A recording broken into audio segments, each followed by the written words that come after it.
welcome. Thank you so much to Cefyn for joining us today. My name is John. I'm the founder and creator of the Cannabis app.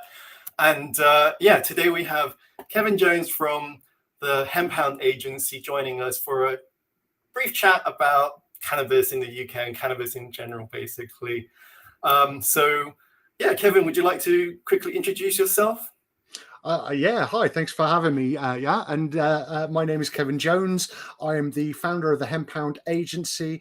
I've been in the hemp and CBD industry since 2016. I've known cannabis a lot longer than that.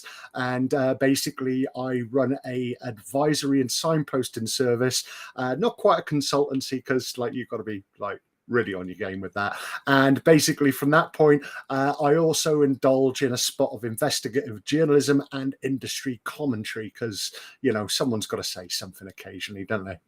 Yeah, that's exactly how I found you, by following you on LinkedIn and seeing all the posts that you posted on your journalism around the CBD industry, around the cannabis industry. And I guess, that's what I'm really interested to hear from you today is because tell us a little bit about your story, because you started off originally, you were working at the CTA, right? The Cannabis Trade Association, and you left.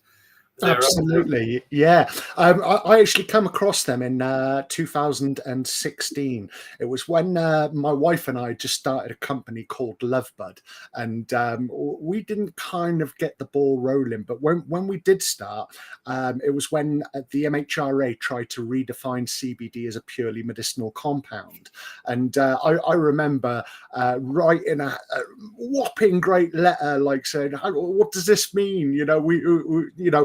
It's cannabis, it's a food, are you going to outlaw oranges until they become medicinal for the endocrine system? I remember throwing loads of stuff at them, but it was then that I noticed the creation of the CTA. Back then, Mike Harlington was the chairman, and there was a few bits of liaison, seeking advice and whatnot, because my wife and I, we'd heard stories, and you've got to kind of recognize every time an event like cannabis, the industry kind of evolves, you get someone coming in claiming to want to be the voice for that industry, and naturally, and I think I even had it with me, people are like, what's this person's agenda? What they getting out of it? So my wife and I decided to shadow the CTA until 2017, and we actually went to an AGM there, and we listened to the people who had things to say, and basically from that point, we kind of joined them, but our product didn't go very far. But during that time, I discovered I got a bit of a knack for kind of asking questions, then knowing where to kind of find the information. And, if it's not the information in sensible layman's terms, then kind of understanding how it kind of impacted me, my business concerns and whatnot. And it was in about 2018, right? 2017 at the AGM, I turned around to Mike Harlington, and I said, so what's up with the 1 milligram rule? Misuse of drugs regulation, 2001 regulation 2, because I kind of identified that as something that was going to be significant in the industry, even though it's a bit of a null point now. But in 2018, the Home Office basically said, yeah, you're all following MODAR, like it or lump it. And I basically rung up the CTA and said, yeah, see, told you. By the way, can I have a job, please? And I pestered them for a couple of months. And then from that point, I become the member point of contact, where I went through an insane crash course because there was good pots of knowledge inside of that organization at that time. And, from that point, I ended up getting into a comfortable position where I could advise on anything from industry compliance to alternative farming practices and methods, research and design applications, anything that basically revolves around the hemp and CBD, or really the legal cannabis industry as a whole. It was about 2020 when I left them, December, and in January, because they made my position redundant, I decided to take what they decided they didn't want and use that to create the Hemp Hound agency and forge on from there. Interesting times. I know the CTA, it's got a mixed reputation, but certainly there has been one or two things through the past where they did good. I mean, some would argue that they did more bad than good, but then to them, I'd turn around and say, have a look at the ACI. So I have no idea, to be honest. My journey kind of got into this was around summer of 2018, because I've been using cannabis.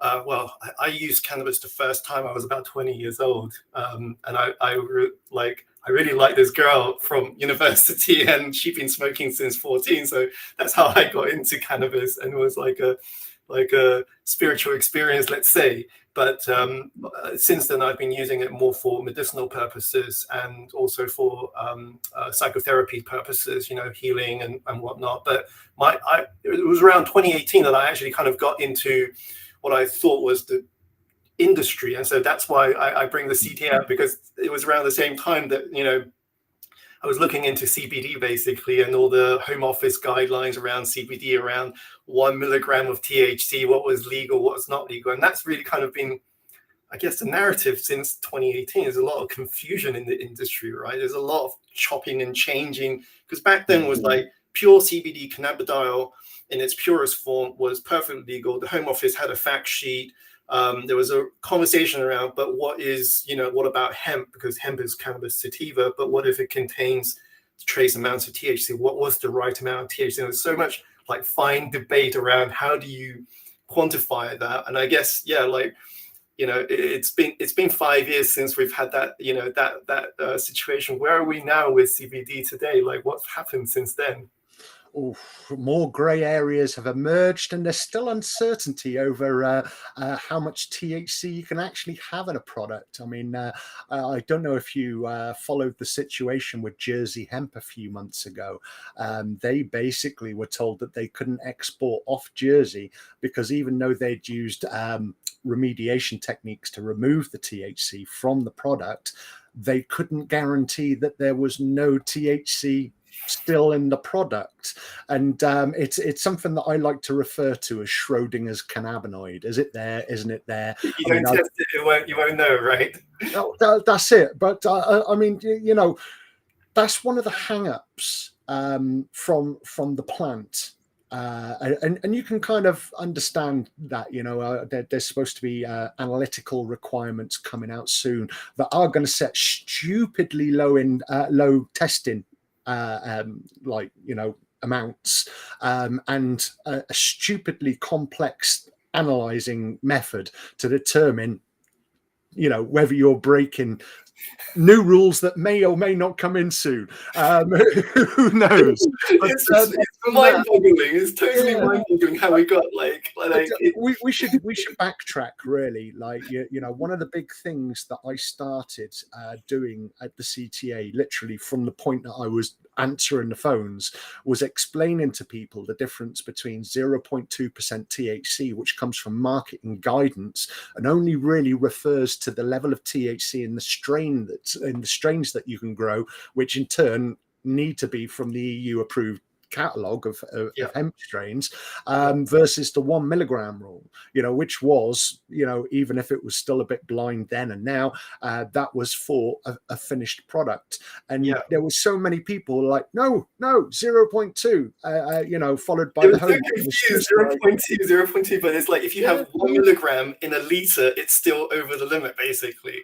Oh yes, it doesn't matter if you're transferring down to a product. I mean, a product, should have 1 milligram, but if you're having your extract judged, then it's going to be 1 milligram of that. It's per container, regardless of size, and that's the pain. But there is the FSA's stance on this, the Food Standards Association. They have recently determined that there is their own 1 milligram threshold, which is still there's a new threshold, regardless of size.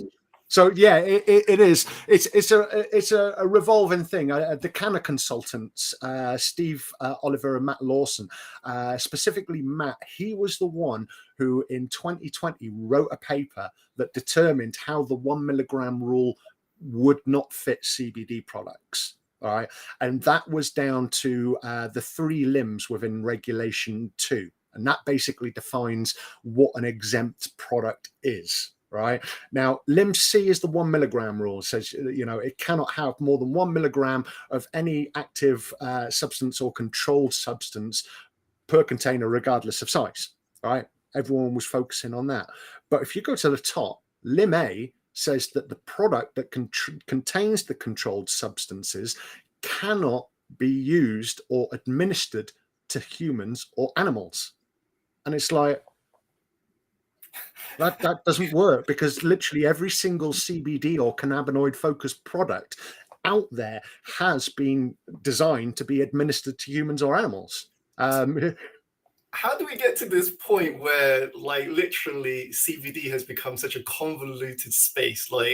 Because let's go back a little bit, because, you know, like, a lot of the work you've done has been exposing, you know, like looking into investigating, trying to expose potential, I guess, what's the better word for it? I don't know. Skullduggery.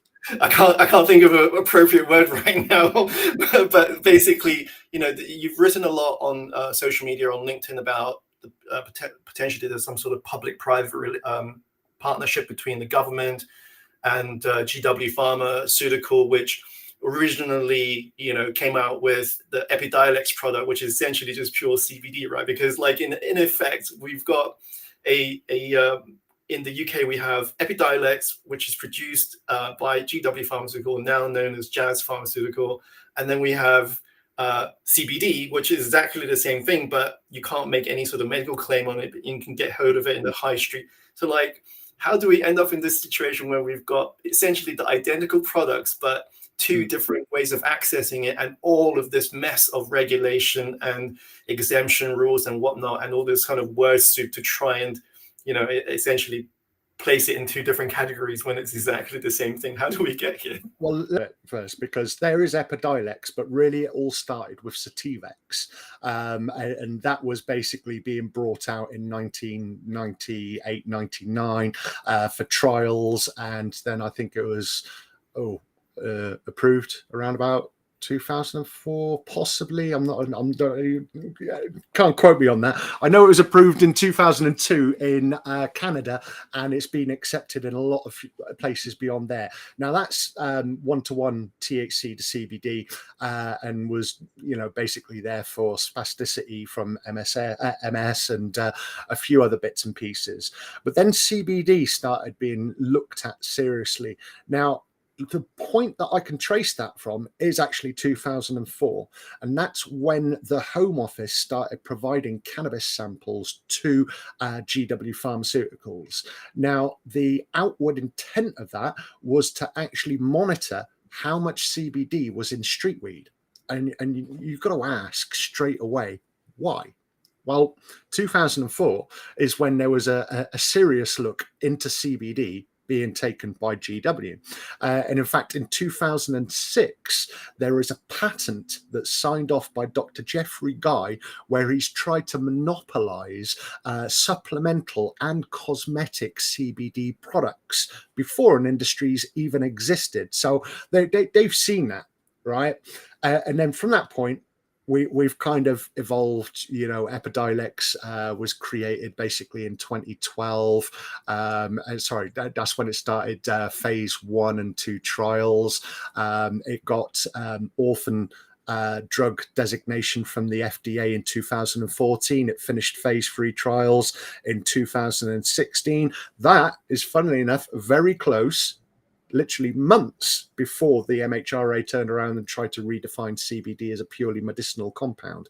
But if we go back to 2006, though, we can see intent, right? They've recognized cannabis as a food, right? Because otherwise, why would you try and patent or control an industry in that sector before it's even been created. Now, this is one of the things that I kind of go on about.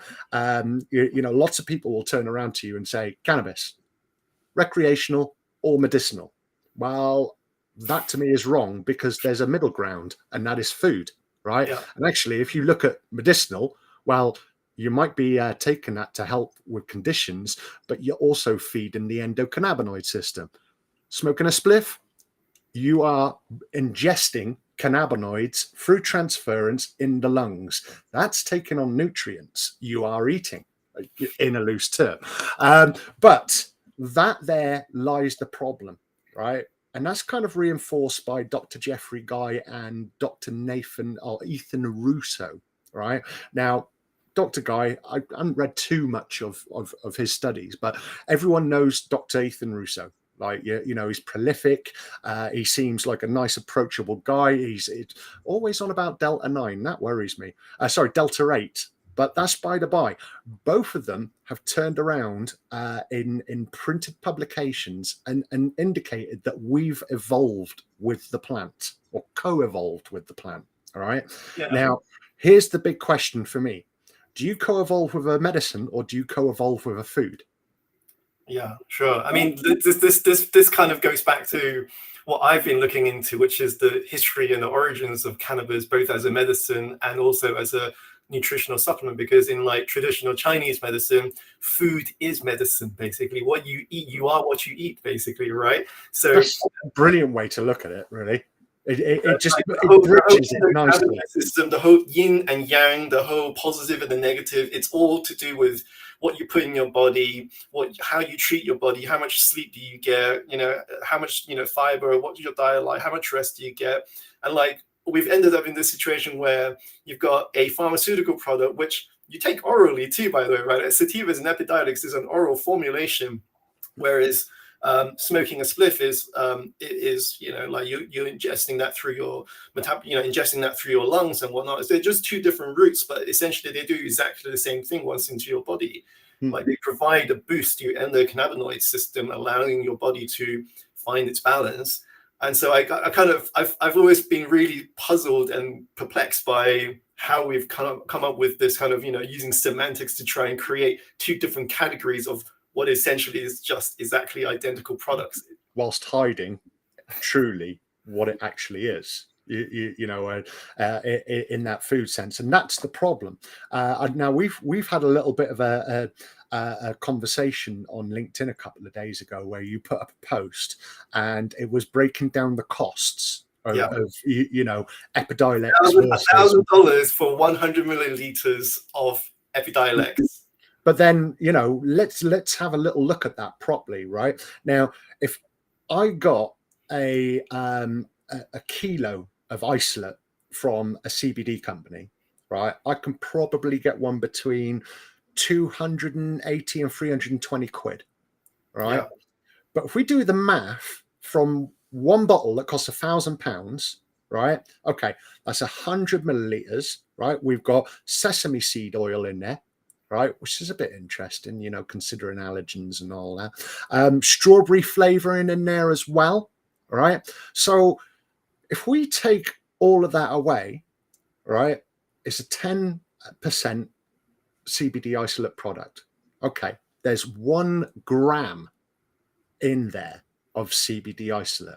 Okay, so if we then do the math and try and work out how much a kilo of isolate would cost if we bought it all in Epidiolex bottles, well, actually, that's nearly £1 million. Yeah, it's like 1,000x basically. And you can understand. I mean, you know, I'm not a greedy person, but sometimes I can understand how a greedy person works, and certainly I think in this sense, everyone can kind of see that the money is in the medicine, but then leaving the money for the medicine and restricting the food sense has its own implications, to the point that you know, we as an industry, hemp CBD industry, are being pushed towards the exclusion of minor or controlled cannabinoids in products. Right, they're all foods as well. CBD, yeah, food. All cannabinoids interact with the the endocannabinoid system and CB1 and CB2 receptors. They are food. But by doing that kind of quash on those minor and controlled cannabinoids, what in effect is happening is there is a state-sponsored starvation of people's endocannabinoid systems to the point where the need becomes medicinal, and then that medicinal need ultimately puts money in people's pockets. Now, you mentioned public-private partnership earlier, right? That is why you see all of the regulatory authorities kind of circling around the hemp and CBD industry, not giving much movement to farmers in what they want to do. Anything to do with cannabis that jeopardizes the dominance of GW will ultimately be pushed back. Because the CBD industry in the UK was absolutely thriving and booming in the 2018 period, 2019, 2020. And then novel food regulations came in, and suddenly, if you wanted, because I started off originally, like in 2018, I created Chinese hemp as a affordable CBD business, because I saw that kind of cost disparity that you spoke about, and I thought, why is this so expensive when, of course, when you look at the wholesale price of CBD isolate, it's like, a fraction of it. And so, like, back then was a lot easier to get into because you've got the Home Office guideline that said CBD is not controlled, you can do it basically. And then suddenly 2 years later, we've got the situation where if you don't have 6-7 figures in your bank account, you really forget about it, basically. It's kind of like, I don't know, has it wiped out has it wiped out the sort of mums and pups, cottage industry in CBD in the UK?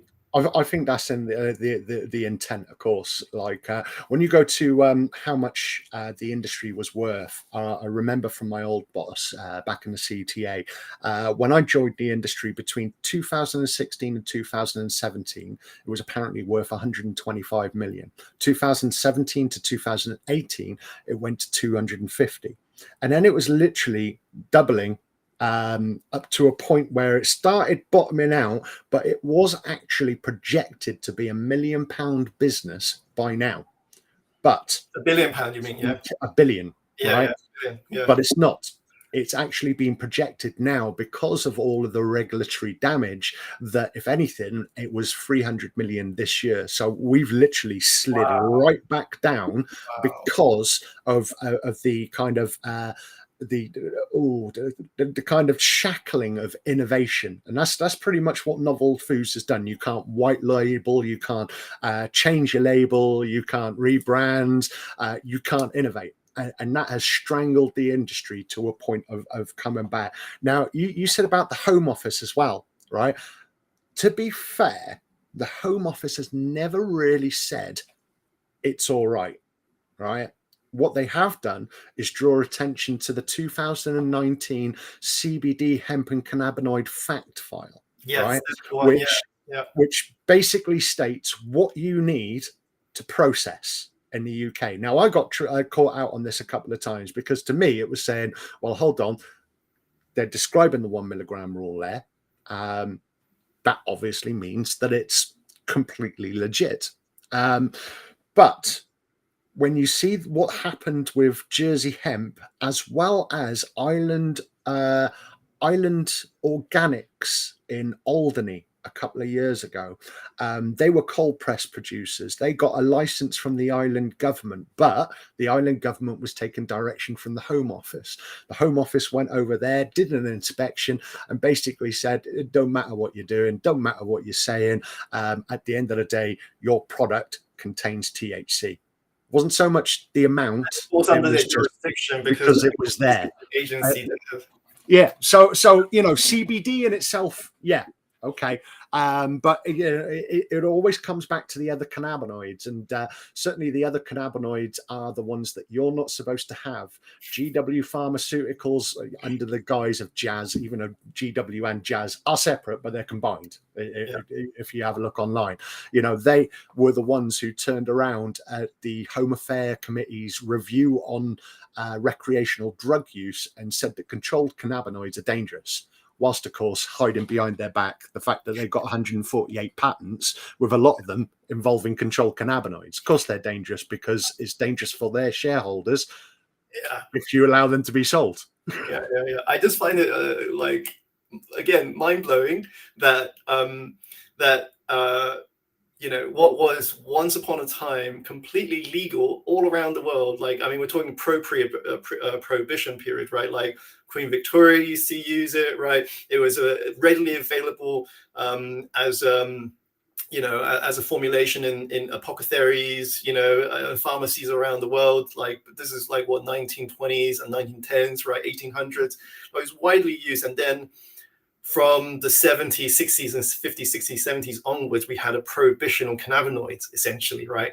And I kind of like look now and look at the state of our country, like how sick everyone is, how depressed everyone is, how unproductive we all are, and it kind of feels like that feels to me like that is, could partially correlate to the fact that we are, as a society, cannabinoid deficient, endocannabinoid deficient, because we've been pumped full of tobacco, nicotine, alcohol, opioids, television, gambling, sugar. Like, we've basically deprived ourselves of God's given gift in cannabinoids, and we've just like made ourselves sicker. But like, what really puzzles me is the idea that people think that they can like intellectually patent, like claim as intellectual property, something that the planet Earth, Mother Nature gave us, like THC, CBD, and decide that based on a certain ratio that somehow they have a patent to this. Like, this is kind of mind-boggling. How are they able to get away with this? The 1941 Pharmacies and Medicines Act. That's what it comes down to. I find it interesting that this act actually came about 1 year after CBD was first isolated in 1940. But that in itself comes with recommendations to basically clamp down on herbalists, on what they can say about their wares. But it then gave pharmaceutical companies the chance to come in, grab those herbs, extract the active compounds, do a bit of R&D, and if they like what they saw, then basically patent the formulation. And that is actually why we actually have an kind of unrecognized war in the UK. I mean, people in the CBD industry will see it, but we'll see it more than others, and that is basically to separate cannabis from cannabinoids, because cannabis is a dirty word. Like, that's, but then who made it a dirty word?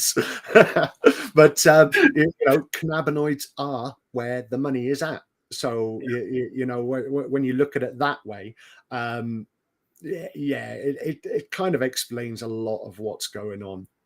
Yeah, it's interesting you mentioned this whole war against herbalists, because Dr. Jeffrey Guy is like self-admits in the medicalization of cannabis that he has a history of converting, like doing Chinese medicine and then making pharmaceutical preparations from that, has a history of extracting active compounds, and like the whole the fact that cannabis has been used in traditional Chinese medicine for thousands of years, like that kind of. Yeah, like there is an origin story to cannabis which lies very much at the heart of food, as you mentioned earlier, but also medicine used by traditional herbalists who recognize that food and diet is the preventative way for good health, rather than treating the symptoms, not the cause, right? Like, and so I kind of feel like we're doing ourselves a disfavor as a society if we pursue this kind of, like I'm all for I'm all for pharmaceuticals when they solve problems and other things can't solve, for example, right? Like, so I'm not against pharmaceuticals in specifically, but it's just kind of weird that like these companies are trying to profit out of something that like we should all be able to grow at home and can consume by ourselves as food, or roll up and or smoke it or vaporize it or whatever, basically. When we had that, obviously thinking about algorithms, when that lurgy was floating about a couple of years ago. Yes. Right. Yeah. I went to the I went to the 2020 Hemp and CBD Expo at Birmingham, and literally as I got there, I come across an article that showed that CBG had been able to kick the behind out of MRSA in mice. Now, MRSA is a superbug, right? And if one active compound from the plant can deal effectively with that, and by doing so, showing its possibilities inside of the antibiotic crisis that we have, like, you know, that's amazing. Antibiotic resistant superbugs. Yeah, Yeah, but yeah, but equally at the same time, that's scary, because then that's another cannabinoid chiseled off the block that yeah. ultimately we might find very soon becomes controlled, even though it's got no potential for abuse or psychoactivity. But then that doesn't stop the government, because out of the 12 controlled cannabinoids we've got, 9 of them also don't show any evidence for the potential for abuse or psychoactivity. But all of them are named on GW Pharmaceuticals patents. Uh, I mean, yeah, I caught COVID, and throughout COVID, throughout when I was, like infected with COVID, I was vaping every day. Like, I'm not saying that if you use cannabis, you don't catch COVID, but what it did help me was I was able to sleep better, and I was able to manage all the muscle pain and joint pain that I felt when I had COVID. So like it was definitely helped me a lot in terms of like recovering from COVID. And I think I read recently through an article on LinkedIn that there are researchers looking at whether, like long COVID, there's a way of maybe potentially for cannabis to help treat patients with long COVID. Yeah, I think Brains Bioceuticals or Bod Australia. Both of them are doing studies at the moment. One of them is doing CBD versus opioid withdrawals or addiction, and the other one is CBD versus long COVID. I do actually know a few people. I mean, look, we don't need to know what opinions are on COVID as a whole, other than it knocked people, whatever it was, even if it was something else. And there was the emergence of people who were struggling with it over time. But a lot of those people seem to have got better recently, or at least the ones that I know. And they all seem to be people that I've given freebies to. Like, here, have some gummies, or whatnot. And yeah, they just seem to have a little bit more bounce.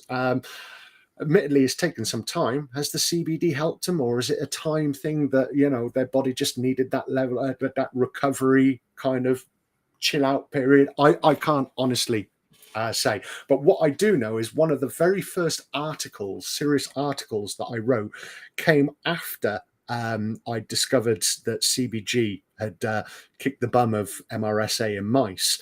And that was because there had been 2 trials that had been conducted with 3 universities stateside, and it was all to determine whether CBD was effective against COVID. And funny enough, right, they determined that CBD coats the ACE2 receptors inside the respiratory tract, which then blocks COVID's natural pathway into the body.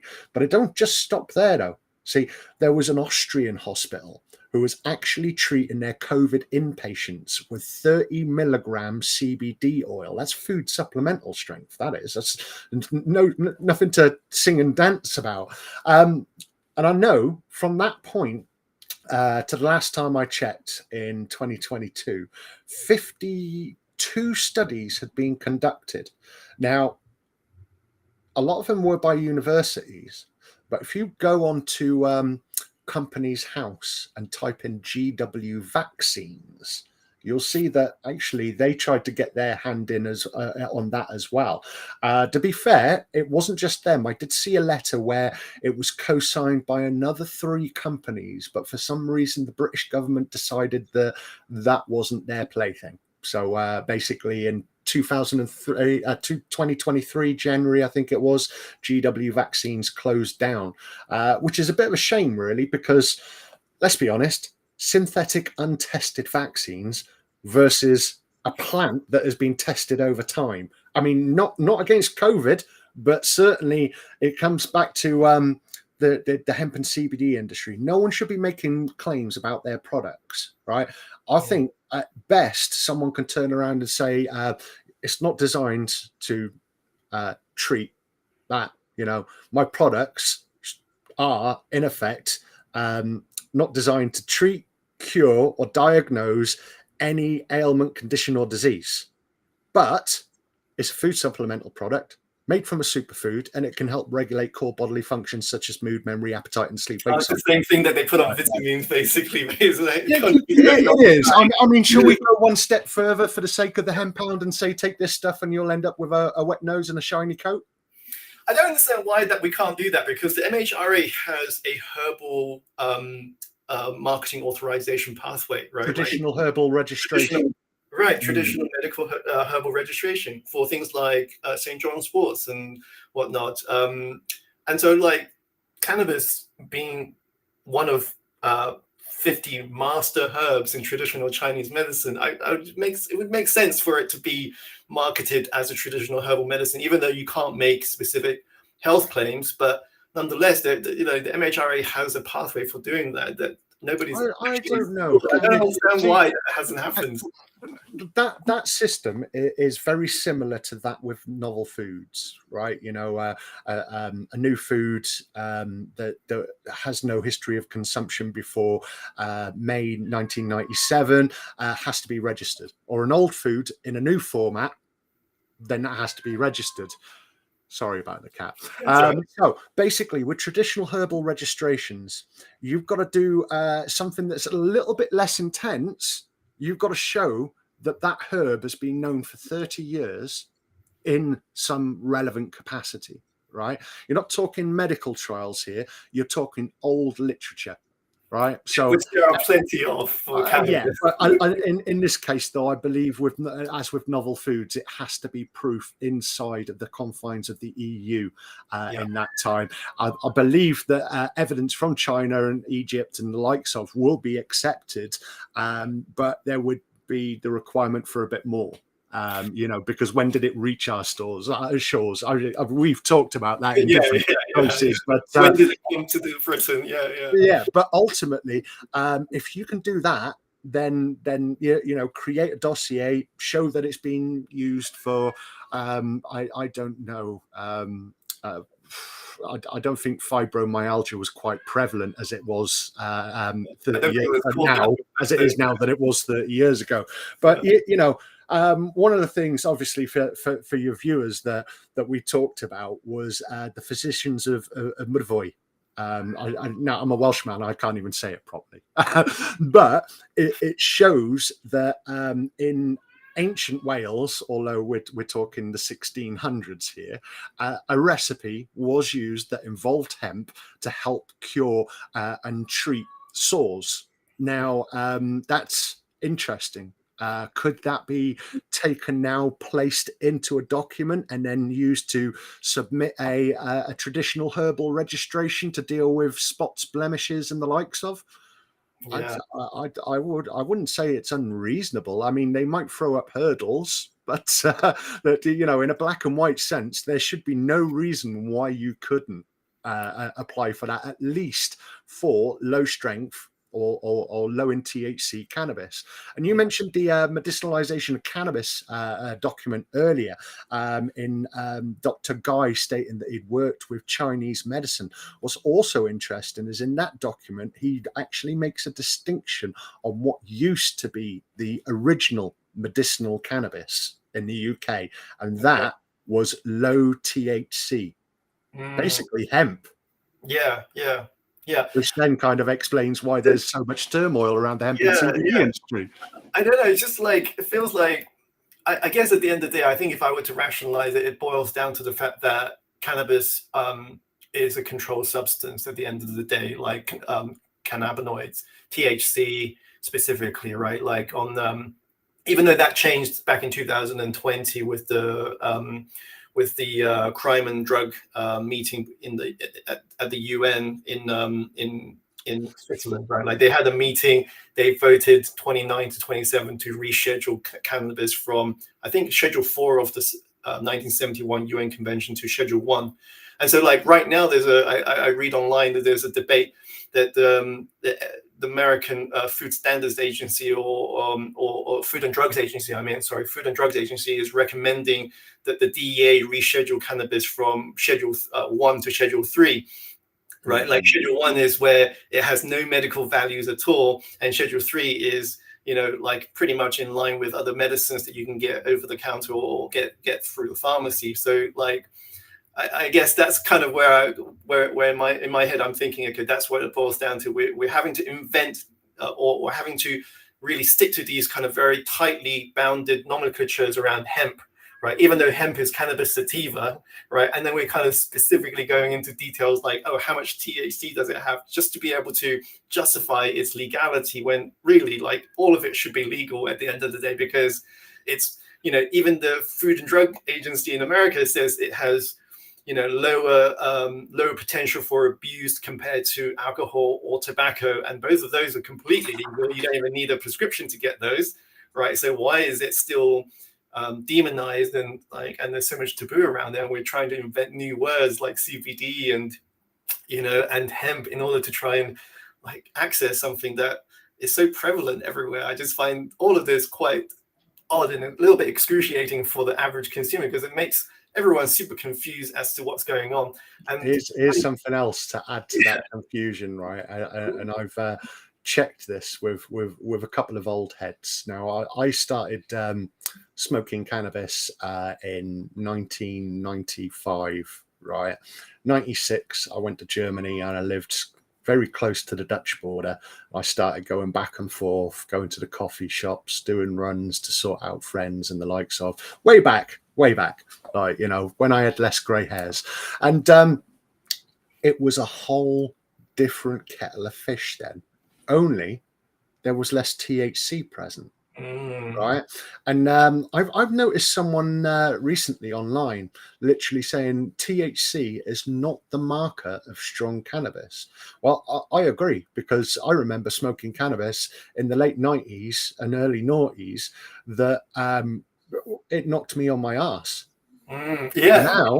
Now, I mean, you know, do I need a tolerance break? I don't think so. I don't smoke anywhere near what I used to back then. I'd literally chain smoking blunts, like, you know, literally like 3.5 grams of Cali Haze in a blunt skin, like, yep, crack on, not a problem.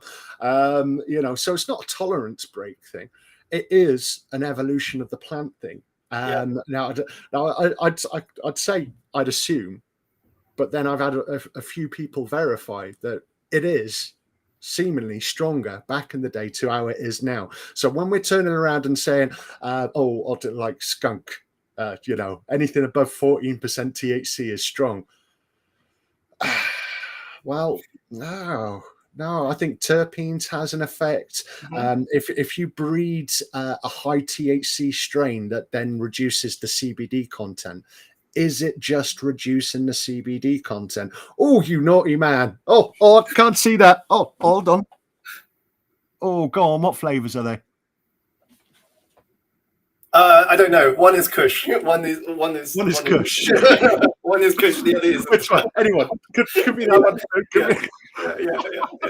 Yeah. I mean, like, we haven't even touched upon the dangers of synthetic cannabinoids, which seems to be a really like growing problem in the cannabis and the CBD industry, right? Because like the 1971 Single Convention on Narcotics specifically marks out cannabis resins, cannabis plant, cannabis flower, THC, so on and so on.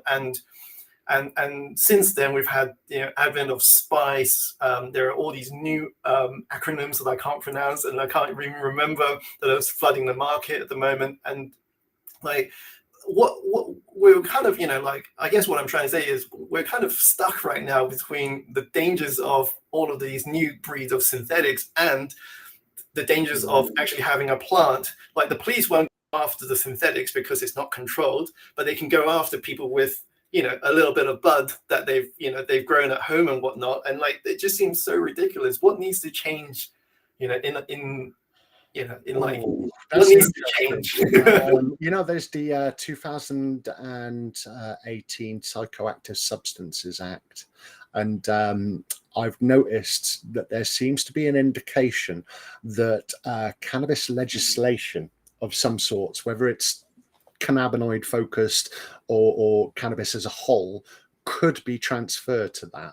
And you know, certainly I think when we got 12 controlled cannabinoids, it's probably better for them to be on there and represented than, say, for example, on the misuse of drugs regulation, which kind of deals with the full fat, shall we say. And then, of course, the Misuse of Drugs Act 71, which deals with cannabis as a whole. Now, that 2018 Act was in part created because there just seemed to be this, you know, you'd shut Spice off. Next thing you know, there was Spice 2. Yeah. Because it was slightly different. It wasn't covered. So, you know, there had to be more legislation to cover that. And basically they created something that should cover all of those bits and pieces. But let's be honest, where there's legislation, certainly in that context, there's always going to be a black market. And that's kind of concerning. Are these synthetic cannabinoids nice? No, not at all. Certainly from some of the videos I've seen, I don't particularly want to touch them. But you don't know if your weed contains it. If you get it from unknown sources, you don't know if that weed contains sprayed cannabinoids or not, right? Like literally. I used to grow, and I like to think that I've seen all varieties and manners of weeds to the point that I can look at it and say, yeah, that's not being messed about with. To okay, that looks a bit suspicious. How do you tell with synthetic cannabinoids? Oh well, that's the thing. That's the harder thing. But then that's confused by the other elements of synthetics as well, like the semi-synthetic. Like you know, people will tell you that Delta 8 is synthetic in the US, but actually they're taking CBD and they're adding something to force it over an unnatural decarboxylation chain to create your Delta 8, your Delta 9, your Delta 10, HHC, and the whole plethora of craziness that goes beyond there. But we're now talking the creation of synthetic or semi-synthetic cannabinoids that are just as unproven as some of the things that are made in bathtubs. Like you know, that's a weird thing for me. I mean, don't get me wrong, Delta 8. There's a story around Delta 8 and why there's a hype in the US around it. But then when you get the HHCs and the THCP and all of that, they're being sold in the consumer product format. And they have not been tested. Yeah. And that does. That's perfectly okay. That's perfectly okay. Whereas if you grow a couple of plants or you smoke some bud, that's not okay. Like that's backwards in my mind. You know what I mean? Like it's like synthetics, unproven synthetics that are literally some mad chemist somewhere decide that they want to subvert the Controlled Substance Act, comes up with a new formulation and don't know what kind of efficacy it has. That's okay. But what we've grown through, what we can grow with our own hands in the soil for thousands of years, that's not okay. That's bad. I mean, the logic behind it just seems perverse, really. Like I can't understand how we're able to justify and continue with the justifications for controlling substance. I mean, what do you think is likely to happen in this country? Because we've got conversations happening all around Europe. It's Germany specifically, where they're legalizing, or hopefully in the next few weeks, come out with the law to legalize adult home growing of 3 plants, personal possession, I think up to 100 grams plus or something. And then you've got because there was a back and forth, because originally it was like 25 grams per plant, and then suddenly people realized, oh, you can grow more than 25 per plant. So you're risking criminalization for possessing more than 25 grams. But I mean, that'd be just like a little ditty girly, wouldn't it? Yeah, exactly, like a little tub of it. But have you seen the strain called Betty Boo? No. Check that one. It literally grows about that high into a little lollipop of between an eighth and a quarter. It's literally it's like a bonsai tree, basically. Yeah. Although let's not confuse the two. I'm sure we've both seen cannabis bonsai art, and some of that is absolutely insane. I mean, but in regards to what I think that might be happening in the UK. Because they're going to legalize home growing and clubs in Germany. What we're going to be left behind here? What's going on? What should we do here, really? Basically, we need to we all need to come together, and the government needs to be challenged. Right? It's not a case of decriminalize now or legalize now, because as soon as that kind of gets dropped, you've given the opportunity for the government to rally the other side of the argument to their agenda. All it needs to be is a request for a conversation on cannabis and a need to understand the agreement that exists between GW Pharmaceuticals, brought by Jazz Pharmaceuticals, and the British government. Because as long as they have that element of control, which is specified in the medicinalization of cannabis, the 22-point plan to regulate and control cannabis, submitted by Dr. Jeffrey Guy to the Home Office in February 1998, that ultimately kickstarted that agreement. Right. There's no point in us challenging the FSA or the Home Office in some kind of haphazard manner. It has to be drawn along the case of saying, come on, we know this agreement exists. It's there in paper. Come on, let's not dilly-dally. If we look at petitions on petition.gov, right? 202 petitions for a conversation on cannabis since 2020. All of them shut down, basically. A lot of them replied to by the Home Office, and not all of them, most importantly, are asking for what we would ask for with cannabis. Some are saying outlaw CBD, restrict the right to grow from any person who, there are those ones there, but they have been rejected as well. So where is it in the public interest to ultimately dismiss any conversation on cannabis, which is blatantly in the public interest? That's what needs to change. We all need to kind of come together, grow a backbone, and say, come on now, enough's enough. Tell us what we need to know, because, well, we already know it anyway.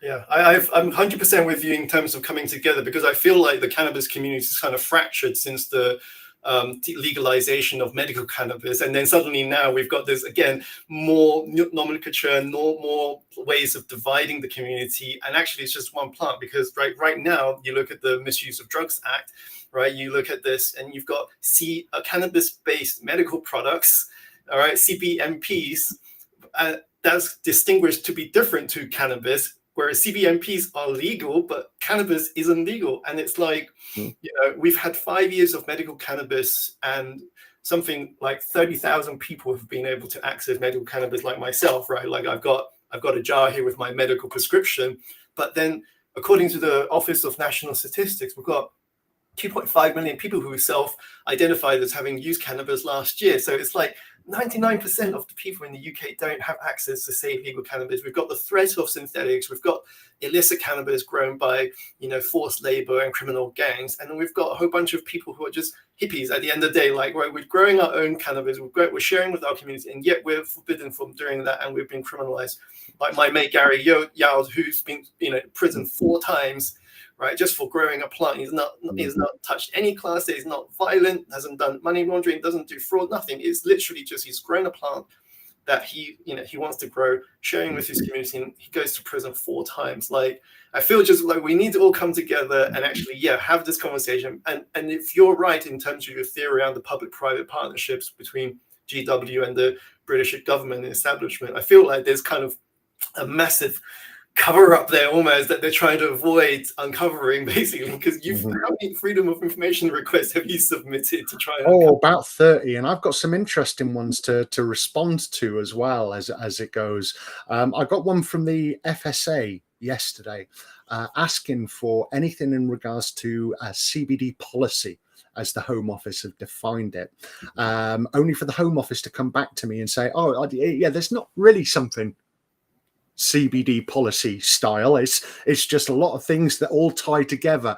Only the response that I've had from the FSA asking them about CBD policy between 2022 and 2023 has led to a response saying, we've got about 1,100 documents that fits into the scope of your request. It's going to take more than 25 hours and £600 to compile it for you. So we're refusing. But let's look at that again.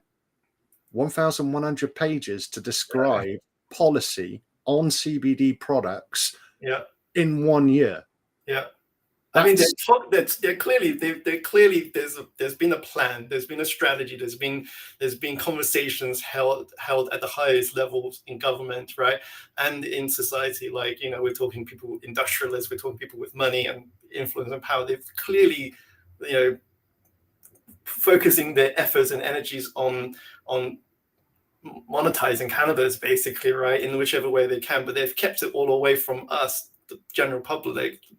And I'm really excited to see what happens with your freedom of information request and your investigation into that area, because I really feel like potentially there's kind of almost an even bigger scandal to, you know, like compared to something like Horizon, for example, with the postmasters, because like we're talking 50 plus years of this prohibitionist policy decided at the highest level of government internationally and domestically, and then just, you know, and then suddenly all these people coming out trying to make money off it, even though it's supposed to be bad. But the establishment are happy because what, like the health minister Victoria Jenkins' husband is like an executive at British Sugar, right? Because they grow literally like the largest cannabis grower in the UK. For British Sugar. That's one crazy situation, because he applied for a grow license for British Sugar in 2015.